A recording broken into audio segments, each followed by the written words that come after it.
ఈ ప్రపంచం రోజురోజుకి ఎంతో అభివృద్ధి చెందుతుంది. ప్రజల జీవన ప్రమాణాలు పెరుగుతూ ఉన్నాయి. అలాగే ఇండియా కూడా చాలానే అభివృద్ధి చెందింది. కానీ ప్రపంచ దేశాలతో పోలిస్తే ఇండియా మాత్రం కొంచెం నెమ్మదిగా ఇప్పటి వరకు అభివృద్ధి చెందింది.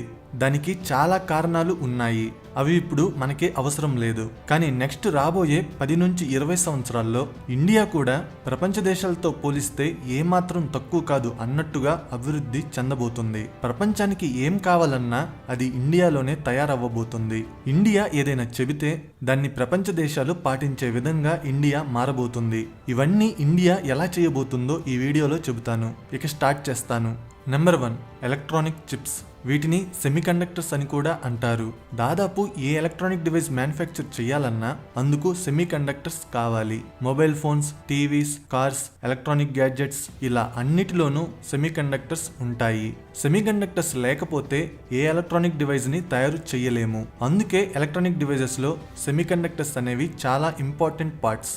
సెమీకండక్టర్స్ ని మ్యానుఫ్యాక్చర్ చేయడం అంత ఈజీ కాదు. వాటిని మ్యానుఫ్యాక్చర్ చేయాలంటే కొన్ని లక్షల కోట్ల ఇన్వెస్ట్మెంట్ తో ఫ్యాక్టరీస్ ని పెట్టాలి. ఎంతో టెక్నాలజీ, స్కిల్డ్ ఎంప్లాయీస్ కావాలి. అందుకే ఈ సెమీకండక్టర్స్ ని Japan, Taiwan, China, south Korea, USA, Germany లాంటి కొన్ని దేశాలు మాత్రమే మ్యానుఫ్యాక్చర్ చేయగలుగుతున్నాయి.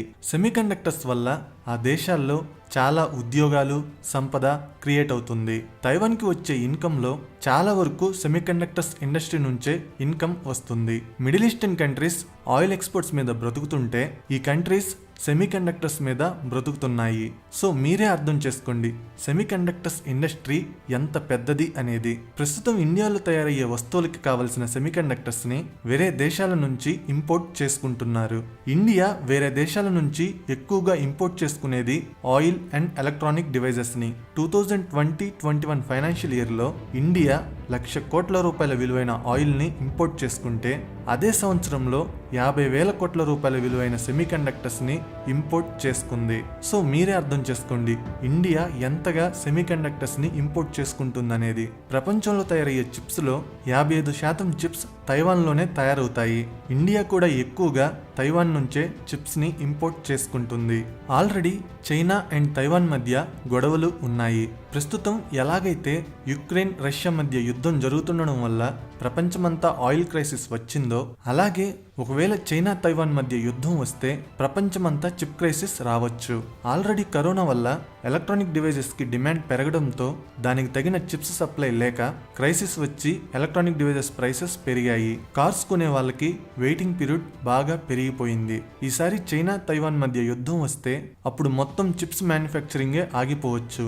అప్పుడు ఇండియాలో మొబైల్ ఫోన్స్, టీవీస్ లాంటి ఎలక్ట్రానిక్ డివైజెస్ ఏవి కొనడానికి అవైలబుల్ గా ఉండవు. ఒకవేళ ఉన్నా కూడా ప్రైసెస్ చాలా ఎక్కువ ఉంటాయి. అందుకే ఇండియా సెమీకండక్టర్స్ కోసం వేరే దేశాల మీద డిపెండ్ అవ్వడం తగ్గించాలనుకుంటుంది. ఇండియాలో సెమీకండక్టర్స్ మ్యానుఫ్యాక్చరింగ్ ని ఎంకరేజ్ చేయడం కోసం 76,000 కోట్ల రూపాయల production linked incentives PLI scheme ని ఇండియన్ గవర్నమెంట్ ప్రకటించింది. ప్రస్తుతం ఇండియాకి చెందిన వేదాంత అనే కంపెనీ, తైవాన్ కి చెందిన ఫాక్స్కాన్ అనే కంపెనీ సెమీకండక్టర్స్ ని ఇండియాలో మ్యానుఫ్యాక్చర్ చేయబోతున్నాయి. ఇంతకు ముందు ఆ కంపెనీలు రెండు కలిసి గుజరాత్ లో మ్యానుఫ్యాక్చర్ చేద్దామనుకున్నాయి.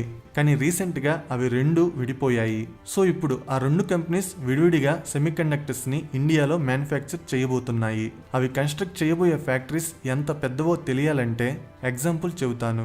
ఆంధ్రప్రదేశ్లో ఉన్న కియా కంపెనీని తీసుకుంటే అది 10,000 కోట్ల రూపాయలతో అనంతపూర్లో మ్యానుఫ్యాక్చరింగ్ ప్లాంట్ ని పెట్టింది. వేదాంత, ఫాక్స్కాన్ కంపెనీస్ 1,50,000 కోట్లతో సెమీకండక్టర్స్ మ్యానుఫ్యాక్చరింగ్ ప్లాంట్ ని పెడుతున్నారు. అంటే కియా ప్లాంట్ తో పోలిస్తే 15 ఇంతలు ఎక్కువ ఇన్వెస్ట్మెంట్. దాని ద్వారా ఎన్నో వేల ఉద్యోగాలు క్రియేట్ అవ్వబోతున్నాయి. ఇండియాలో తయారయ్యే ఎలక్ట్రానిక్ డివైజెస్ ధరలు తగ్గబోతున్నాయి. ఇక చిప్ క్రైసిస్ వచ్చినా కూడా ఇండియాకి ఏమీ కాదు. నెంబర్ 2, ఎక్స్ప్రెస్ వేస్.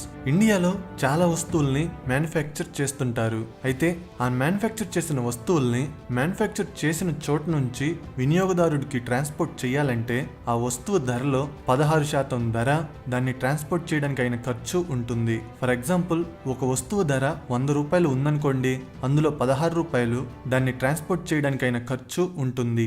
దీన్నే లాజిస్టిక్స్ కాస్ట్ అని అంటారు. అయితే ఈ లాజిస్టిక్స్ కాస్ట్ అనేది డెవలప్డ్ కంట్రీస్ లో 9% మాత్రమే ఉంటుంది. ఇండియాలో మాత్రం 16% ఉంది. ఇండియాలో లాజిస్టిక్స్ కాస్ట్ ఎక్కువ ఉండటానికి కారణం రోడ్స్ సరిగా లేకపోవడం, దానివల్ల మైలేజ్ తక్కువగా రావడం, ట్రాన్స్పోర్ట్ చేయడానికి ఎక్కువ టైం పట్టడం. అదే రోడ్స్ బాగుంటే మైలేజ్ ఎక్కువ వస్తుంది, వెహికల్స్ అనేవి తక్కువ టైంలోనే డెస్టినేషన్కి రీచ్ అవుతాయి, ఎక్కువ ట్రిప్స్ వెళ్ళే అవకాశం ఉంటుంది. ఇండియాలో లాజిస్టిక్స్ కాస్ట్ ఎక్కువగా ఉండటం వల్ల ఏమవుతుందంటే మ్యానుఫ్యాక్చర్ చేసిన వస్తువుల్ని ఎక్స్పోర్ట్ చేయలేకపోతున్నారు. ఎందుకంటే అదే వస్తువుని వేరే కంట్రీస్ ఇండియా కంటే తక్కువ ధరకే ఎక్స్పోర్ట్ చేయగలుగుతున్నాయి గనుక. ఎందుకంటే వాళ్ళ కంట్రీస్లో లాజిస్టిక్స్ కాస్ట్ తక్కువ ఉండటం వల్ల. సో ఇండియాలో ఎక్స్పోర్ట్స్ పెరగాలంటే లాజిస్టిక్స్ కాస్ట్ తగ్గాలి. లాజిస్టిక్స్ కాస్ట్ తగ్గాలంటే మంచి రోడ్స్ ఉండాలి. అందుకే గవర్నమెంట్ ఆఫ్ ఇండియా ఎక్స్ప్రెస్ వేస్ ని కన్స్ట్రక్ట్ చేస్తుంది. ఒకప్పుడు ఇండియాలో చాలా తక్కువ ఎక్స్ప్రెస్ వేస్ ఉండేవి. 94.5 కిలోమీటర్ల పొడవైన ముంబై పుణె ఎక్స్ప్రెస్ వే ఇండియాలో మొట్టమొదటి ఎక్స్ప్రెస్ వే. ప్రస్తుతం ఆల్రెడీ పూర్తయిన ఎక్స్ప్రెస్ వేస్ ఏంటంటే Delhi Ghazipur, Etawah Chitrakoot, Ambala Narnaul, Ahmedabad Vadodara expressways. Under construction లో ఉన్న ఎక్స్ప్రెస్ వేస్ ఏంటంటే Delhi Mumbai, Delhi Amritsar Katra, Delhi Dehradun, Delhi Prayagraj, Amritsar Jamnagar, Mumbai Nagpur, Bengaluru Chennai, Visakhapatnam Raipur expressways. Construct చేసిన ఎక్స్ప్రెస్ వేస్ కి దగ్గరలో ఇండస్ట్రీస్ ని పెడతారు. అప్పుడు మ్యానుఫ్యాక్చర్ చేసిన వస్తువుల్ని ఈజీగా ఎక్స్పోర్ట్ చేయొచ్చు. Number 3, defence sector. Defence sector అంటే దేశంలో ఉండే సైనికులు ఇంకా వాళ్ళు ఉపయోగించే వెపన్స్ అని అర్థం. ఏదైనా ఒక దేశంతో మరొక దేశం యుద్ధం చేసే సాహసం చెయ్యకూడదంటే ఆ దేశం యొక్క డిఫెన్స్ సెక్టర్ బాగుండాలి. డిఫెన్స్ సెక్టర్ బాగున్న దేశంతో వేరే ఏదైనా దేశం యుద్ధం చేయాలంటే భయపడుతుంది. సో ఇండియా దగ్గర కూడా మంచి వెపన్స్ గాని ఉంటే అప్పుడు చైనా అండ్ పాకిస్తాన్ ఇండియాతో యుద్ధం చేయడానికి ప్రయత్నించవు. ఒకసారి ఇండియాలో డిఫెన్స్ సెక్టర్ గాని చూసుకుంటే ప్రపంచంలోనే ఎక్కువ మంది సైనికులు ఉన్న దేశం ఇండియా. అలాగే మిలిటరీ మీద ఖర్చు పెట్టే డబ్బుల్లో ప్రపంచంలో యుఎస్ఏ, చైనా తర్వాత ఇండియానే ఎక్కువ డబ్బులు ఖర్చు పెడుతుంది. కానీ ఇండియన్ సోల్జర్స్ మాత్రం 20 నుంచి 40 సంవత్సరాల క్రితం నాటి టెక్నాలజీ ఉన్న హెల్మెట్స్ ఉపయోగిస్తున్నారు. ఇండియన్ సోల్జర్స్ ఉపయోగించే వెపన్స్ లో 84% వెపన్స్ వేరే దేశాల నుంచి ఇంపోర్ట్ చేసుకున్నవే. కేవలం 16% వెపన్స్ మాత్రమే ఇండియాలో మ్యానుఫ్యాక్చర్ చేసినవి. ఈ డేటాని చూస్తే మీకే అర్థమవుతుంది కదా ఇండియా వెపన్స్ కోసం వేరే దేశాల మీద ఎంతగా ఆధారపడి ఉందనేది. అందులో కూడా రష్యా మీద ఎక్కువగా ఆధారపడి ఉంది. ఎందుకంటే ఇండియా దగ్గర ఉన్న వెపన్స్ లో 50% వెపన్స్ రష్యా నుంచి ఇంపోర్ట్ చేసుకున్నవే. ఇలా వెపన్స్ ని ఇంపోర్ట్ చేసుకోవడం వల్లే ఇండియాకి సమస్య వచ్చింది. కరోనా టైంలో వేరే దేశాల్లో లాక్డౌన్స్ ఉండడం వల్ల అక్కడ వెపన్స్ మ్యానుఫ్యాక్చరింగ్ తగ్గిపోయింది.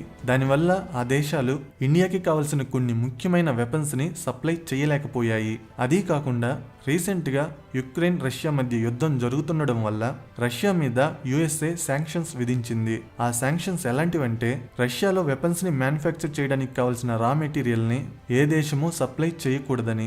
రా మెటీరియల్ లేకపోతే రష్యా కొన్ని వెపన్స్ ని మ్యానుఫ్యాక్చర్ చేయలేదు. అప్పుడు ఇండియాకి కావాల్సిన వెపన్స్ ని గానీ ఆల్రెడీ ఇండియాలో ఉన్న రష్యన్ మేడ్ వెపన్స్ కి కావాల్సిన స్పేర్ పార్ట్స్ ని గానీ రష్యా సప్లై చేయలేదు. ఇలాంటి వాటి వల్ల ఇండియాకి అర్థమైంది ఏంటంటే వెపన్స్ కోసం వేరే దేశాల మీద ఆధారపడకూడదని. అందుకే ఇండియాలోనే డిఫెన్స్ ఎక్విప్మెంట్ మ్యానుఫ్యాక్చరింగ్ ని ఎంకరేజ్ చేయాలని గవర్నమెంట్ అనుకుంది. అందుకోసం ఒక కొత్త డిఫెన్స్ పాలసీని గవర్నమెంట్ ఆఫ్ ఇండియా తీసుకొచ్చింది. ఆ పాలసీ ప్రకారం ఇక నుంచి ఏ వెపన్స్ ని అయితే ఇండియా సొంతగా తయారు చేసుకోగలిగినప్పటికీ స్టిల్ వేరే దేశాల నుంచి ఇంపోర్ట్ చేసుకుంటుందో అలాంటి వెపన్స్ ని ఇంపోర్ట్ చేసుకోనివ్వకుండా బ్యాన్ చేసింది. అలా బ్యాన్ చేయడం వల్ల ఏమవుతుందంటే ఇన్ని రోజులు ఏ దేశం నుంచి అయితే ఆ వెపన్స్ ని ఇండియా ఇంపోర్ట్ చేసుకుందో ఆ దేశంలో ఉన్న కంపెనీస్ ఇక ఇండియాకి వచ్చి వెపన్స్ ని మ్యానుఫ్యాక్చర్ చేస్తారు.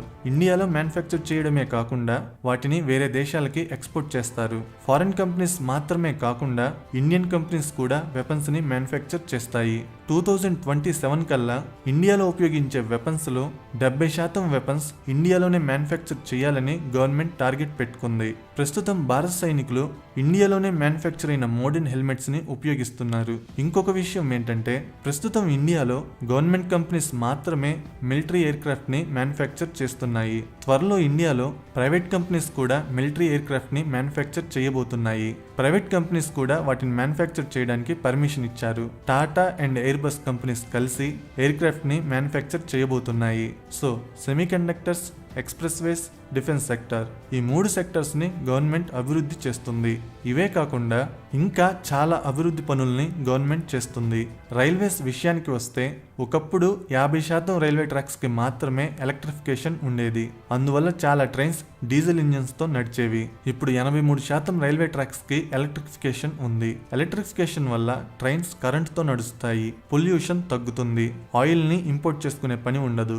ట్రైన్స్ ని కూడా గవర్నమెంట్ అప్గ్రేడ్ చేస్తుంది. వందే భారత్ ట్రైన్స్ ని మ్యానుఫ్యాక్చర్ చేస్తున్నారు. ఈ ట్రైన్స్ 180 km/h స్పీడ్ తో వెళ్ళగలవు. వచ్చే ఇండిపెండెన్స్ డే లోపు 75 వందే భారత్ ట్రైన్స్ ని మ్యానుఫ్యాక్చర్ చేయాలని గవర్నమెంట్ టార్గెట్ పెట్టుకుంది. గంటకి 300 km స్పీడ్ తో వెళ్లే బుల్లెట్ ట్రైన్ ట్రాక్స్ ని అహ్మదాబాద్ నుంచి ముంబై వరకు కన్స్ట్రక్ట్ చేస్తున్నారు. 1950s లో యుఎస్ఏ డెవలప్ అవడం స్టార్ట్ చేసింది. 1980s లో చైనా డెవలప్ అవడం స్టార్ట్ చేసింది. ఇప్పుడు ఇండియా స్టార్ట్ చేసింది. 2007 లో చైనా ఎలా ఉందో ఇప్పుడు ఇండియా అలా ఉంది. ప్రస్తుతం ఇండియాలో డెవలప్మెంట్ వేగంగా జరుగుతుంది. రాబోయే 10 నుంచి 20 సంవత్సరాల్లో ఇండియా కూడా ప్రపంచాన్ని శాసించబోతుంది. రాబోయే 10 సంవత్సరాల్లో ఇండియాలో స్టాక్ మార్కెట్ కూడా మంచి ఫ్యూచర్ ఉండబోతుంది. అందువల్ల ఇప్పటి నుంచే స్టాక్ మార్కెట్ లో ఇన్వెస్ట్ చేయడం స్టార్ట్ చేయండి. స్టాక్ మార్కెట్ లో ఇన్వెస్ట్ చేయాలంటే ఒక డీమ్యాట్ అకౌంట్ కావాలి. నేను కింద డిస్క్రిప్షన్ లో ఇచ్చిన లింక్ తో అయితే మీరు ఫ్రీగా Angel one demat account open చేసుకోవచ్చు. మీరు ₹1 కూడా చెల్లించాల్సిన అవసరం లేదు. Just Aadhaar card, pan card, bank account ఉంటే చాలు, అకౌంట్ ఓపెన్ అవుతుంది. ఎలా ఇన్వెస్ట్ చేయాలనే దాని గురించి నేను ఆల్రెడీ వీడియోస్ చేశాను. వాటిని ఫాలో అవ్వండి. నా ఎక్స్ప్లెనేషన్ నచ్చితే వీడియోని లైక్ చేసి షేర్ చేయండి. ఇలాంటి ఇంట్రెస్టింగ్ వీడియోస్ కోసం ఛానల్ని సబ్స్క్రైబ్ చేయండి. వీడియో పెట్టగానే నోటిఫికేషన్ రావాలంటే సబ్స్క్రైబ్ చేయగానే పక్కనే ఒక బెల్ ఐకాన్ కనబడుతుంది. దాని మీద క్లిక్ చేయండి. Thank you.